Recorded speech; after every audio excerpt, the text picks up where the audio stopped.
President Donald Trump has made it clear he wants to control over the world's largest island and simultaneously have greater access to resources in the Arctic region. And U.S.'s recent move is nothing short of a dare to its adversaries, including China and Russia. He deems acquiring Greenland to be a matter of Washington's national security. He cites that now more than ever, U.S. has to be aware of the Chinese and Russian vessels traversing through the international water. Russia will not stop until they are. Right now, Greenland is covered with Russian and Chinese ships all over the place. We need Greenland from the standpoint of national security. And Denmark is not going to be able to do it, I can tell you. I think it's a big. You know what Denmark did recently to boost up security in Greenland? They added one more dog sled.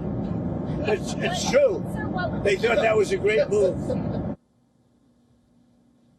Since the past 24 hours, U.S. has not seized one but multiple vessels of its adversary. In the first instance, U.S. has carried out an operation in the North Atlantic to seize the Russian-flagged Venezuelan-linked oil tanker. This is the same vessel that American troops have been pursuing for days now and made an attempt earlier as well. U.S. Secretary of War confirmed the move.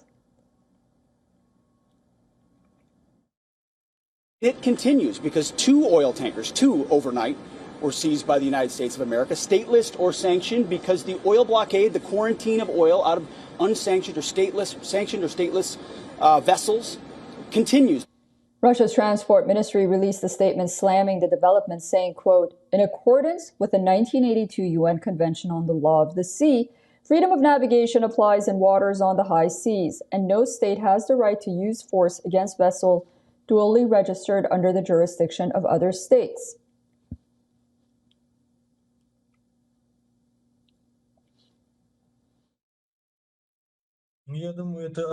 I believe this is an act of piracy, state-level piracy. When we talk about pirates, we usually mean Somali pirates or other unlawful groups. But in this case, it was U.S. Coast Guard ships tracking the Marinera. And where is the U.S. coast? Thousands of nautical miles away. They followed the tanker for more than 2 weeks. I think this has opened the Pandora's box. U.S. Attorney General Pam Bondi took to X, stating that U.S. authorities will file criminal charges against crew members of the seized Marinara tanker, also known as Bella 1. In her words, the ship's crew members undertook utmost efforts to avoid the apprehension of the tanker. Russia's foreign ministry told state-run media that it is following with concerns the U.S. pursuit of the tanker. It also said that for unclear reasons, the Russian vessel is receiving heightened attention from the U.S. and NATO militaries, and that this attention is clearly disproportionate to its peaceful status. For all the latest news, download the WION app and subscribe to our YouTube channel.